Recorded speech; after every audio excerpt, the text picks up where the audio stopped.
Success is not hard, but being inconsistent is. Success is basically a cheat code if you build systems that make winning the default instead of the miracle.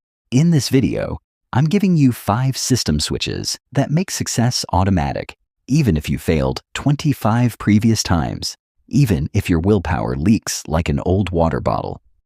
By the end of this video, you'll know the exact formula to use to go from "I'll start tomorrow" to "hell, I really do this now." And it starts with something you've been avoiding your entire life. There's one psychological switch that when you flip it makes every hard habit feel weirdly easier. You may not notice it, but something in your life right now is quietly destroying your discipline. It's the reason you fall off consistency. It's the reason you procrastinate the same task again and again. And once I explain it, you're going to say, "Wow, my entire life suddenly makes sense." Hold that thought, because we need a foundation first. System number 1, the no reverse gear. Most people leave themselves options, which is adorable and also why they fail. Your brain loves escape routes. It's basically a baby holding a hot lava cake, zero self-control, and an absolute mess. But high performers remove the escape routes. They build environments where failing requires more effort than succeeding. You want to know what actually builds consistency? It's not motivation or discipline. I bet you thought it was one of those, but no. These are systems that push you to do the things you keep avoiding. They quietly force you to take action. Here are 4 powerful methods. Number 1, public commitment. Announce your goals so your reputation is on the line. Humans fear embarrassment more than failure. Say it out loud. Post it and tell someone. Now you have social pressure working for you instead of against you. Drop a fear in the comments if this sounds scary to you. Or drop a hell yeah if you're going to do it today with no hesitation. 2, financial stakes. Pay before you feel ready. Buy the gym membership, book the course, or put down the deposit. Your brain hates wasting money more than it hates doing the work. You will ignore goals, and you will ignore basic human responsibilities. But the second you spend actual money, your brain goes, "Whoo, wow, relax." Now we're serious. Money activates a different part of your psychology. It turns "I should do this" into "if I don't do this, I'm an idiot." Putting money down turns the habit into an obligation, and obligations get done. 3, remove access. Delete the apps, block the sites, hide the junk food, and literally hide your phone. I'm not even kidding. If the distraction isn't within reach, you won't magically fly to it. You are not strong enough to win a daily fight with your dopamine. No one is. Your brain is lazy, and it just wants the easiest option.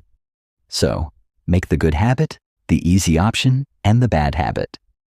The I'd have to get up option. Remove the access and suddenly you look disciplined. But really, you just made temptation inconvenient. 4, time boxing. Give your task a deadline and a window. From 9 to 10 a.m., this is what I do. Period. Because when you time box something, you're doing something genius without even realizing it. You're telling your brain, this is the arena, this is the moment, and this is the only time this happens. Guess what?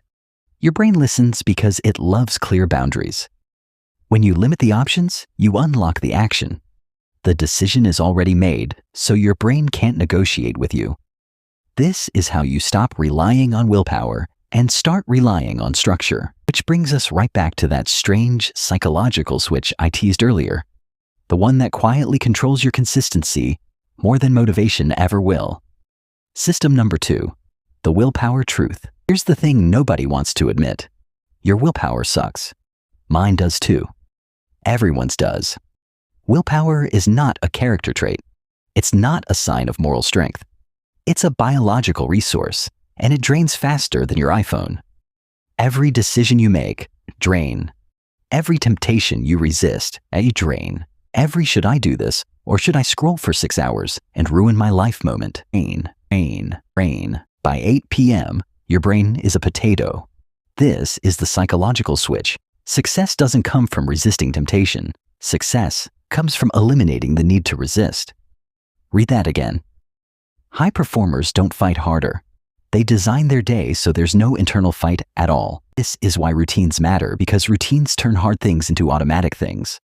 And listen, if you want help building these systems instead of doing it solo, that's exactly why I created the 5-year shift. Inside, you get the daily structure, the accountability, and the tools to actually stick to these habits long term. If you love what you're learning here, imagine having this level of guidance every single morning, plus a group of people on the same mission as you, pushing you forward.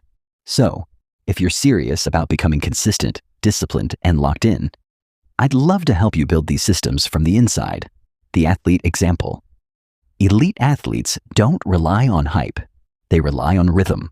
Same warm-up, same track, same playlist, same movements at the starting gun. They aren't thinking. They're executing a system that was programmed through repetition. That's your next system. System 3. Lock the variables. If you've ever wondered why you're inconsistent, the answer is simple. Your brain loves predictability, but your lifestyle is a circus. You try to work at random times in random places using random methods, hoping for non-random results. It's just a whole bunch of random BS. It doesn't work. No, here's the fix. Pick one habit you want to get consistent with. Just one. Now set these 3 things. 1, a time when you'll work out. 2, a place where you'll out. 3, a trigger. What tells your brain to start? That is the whole system. For example, if you want a workout habit, time, 7 a.m., place, the same corner of your room or your usual gym becomes your trigger to start. Fill your water bottle, plus put in your earbuds with the same playlist. Do that every Monday, Wednesday, and Friday at 7 a.m. Soon, your brain will automatically go into gym mode the second the playlist starts. You won't have to hype yourself up. Your brain learns the routine and follows it like muscle memory. It actually becomes weird, not to out the same way brushing your teeth feels weird if you skip it. Simple workout routines stick, but complicated ones fall apart. Just make it easy to start, and your body will do the rest. System 4. The if-then algorithm. Psychologists figured something out that should honestly be illegal because it's so overpowered.